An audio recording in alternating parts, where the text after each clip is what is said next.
Don't forget to like, share, comment and subscribe to Sayyid Saad Qadri. السلام علیکم ورحمۃ اللہ وبرکاتہ.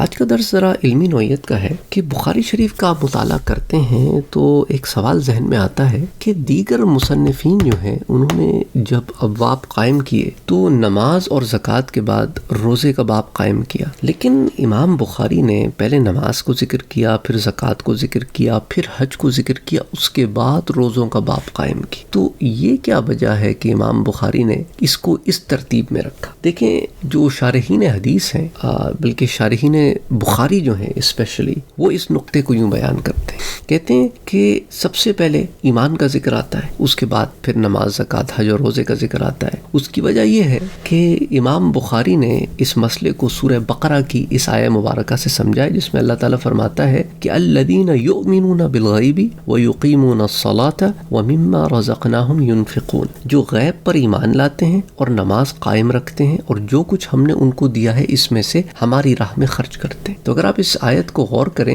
تو اس میں سب سے پہلے ایمان کا ذکر ہے، اس لیے پہلے ایمان کا باب آئے گا، پھر نماز قائم کرنے کا ذکر ہے تو پھر نماز کا باب آئے گا، پھر اللہ کی راہ میں خرچ کرنے کا ذکر ہے تو زکوٰۃ کا ذکر آئے گا. تو امام بخاری نے بھی اسی ترتیب سے یہ تین ابواب قائم کیے. اب سوال یہ پیدا ہوتا ہے اس کے بعد پھر حج کو کیوں لے کے آئے، روزے کو کیوں نہیں لے کے آئے؟ تو دیکھیں، نماز جو ہے نا وہ محض بدنی عبادت ہے، اور زکوٰۃ جو ہے وہ صرف مالی عبادت ہے، اور حج بدنی عبادت بھی ہے اور مالی عبادت بھی ہے. ان دونوں کا مرکب اور مجموعہ ہے. اس لیے نماز اور زکوٰۃ کے بعد حج کے ابواب کا ذکر امام بخاری نے کیا. اور اب عبادات میں سے صرف روزہ باقی رہ گیا، اس لیے حج کے بعد روزے کے ابواب بیان کیے. اور دیکھیں نا، نماز، زکوٰۃ اور حج میں کچھ کاموں کے کرنے کا ذکر ہے، جبکہ روزے میں کچھ کاموں کے نہ کرنے کا ذکر ہے. نماز، زکوٰۃ اور حج میں فعل کا ذکر ہے، یہ کرو، اور روزے میں ترک کا ذکر ہے، یہ نہ کرو. یعنی طلوع آفتاب سے غروب آفتاب تک نہ کھاؤ، نہ پیو، نہ عمل تزویج کرو، ان چیزوں کو ترک کرو. اور کرنا